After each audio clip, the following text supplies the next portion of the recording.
Today we're going to be changing the brake fluid on our Abarth 500. It's a simple job that can be done in the driveway at home with minimal tools. We're going to be using the Tarox Road Race Super Dot 4 brake fluid, which is what we recommend at Purgy Performance. We're going to be bleeding the fluid at all four corners.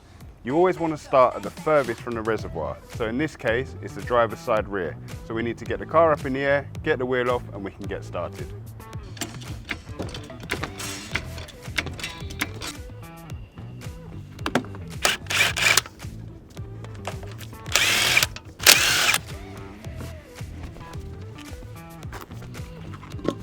Now that we have the wheel removed, we need to open the bleed nipple on this caliper. This will then allow us to pump the fluid through the system and out the nipple. Using a brake bleeding tool like this is a great way to help. It has a one-way valve in the tube which will stop any air getting back into the system. So we can put the end of the tube over the bleed nipple, make sure it's on nice and tight, and then we can crack the nipple.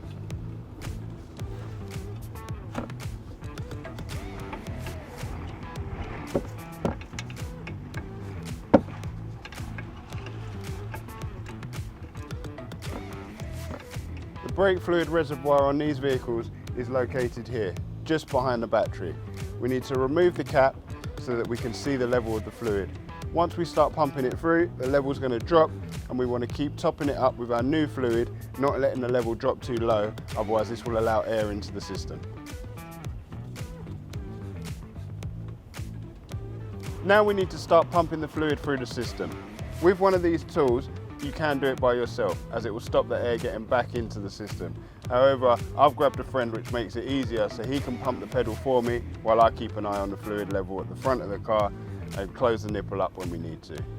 Okay, start pumping. Now that he's pumping the pedal, I can see fluid coming down the line. We need to check back at the reservoir before the level gets too low. We want to fill it up with new fluid before the level drops that will allow air into the system. At the moment we're all good, so we're going to keep pumping before I put any new fluid in.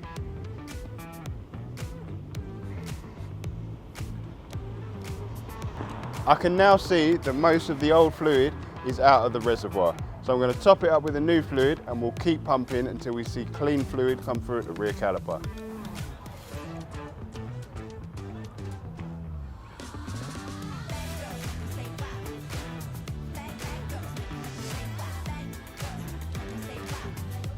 So we've filled the fluid up past the maximum line, but this is fine because now we're going to pump it through so the level will drop again. I can now see that the fluid coming through this line is much clearer than it was before, which indicates the new fluid has reached this caliper. I'm now going to get my friend to hold the pedal to the floor while I tighten the nipple back up. This will ensure no air gets back in just in case it gets past the one-way valve.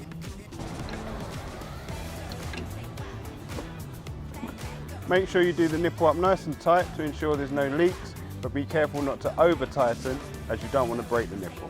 Now that this side's all done, we can put the wheel on, drop the car down, and we'll move on to the next furthest from the reservoir, which will be the passenger rear. Once we've done that, we do the driver's side front, and then lastly, the passenger front, as that's closest to the reservoir. Once all four have been bled, and we keep making sure that we've topped up the reservoir to keep the fluid nice and level, we'll know that we have new fluid in the whole system. We can then fill the reservoir back up to the recommended line, and we're all good.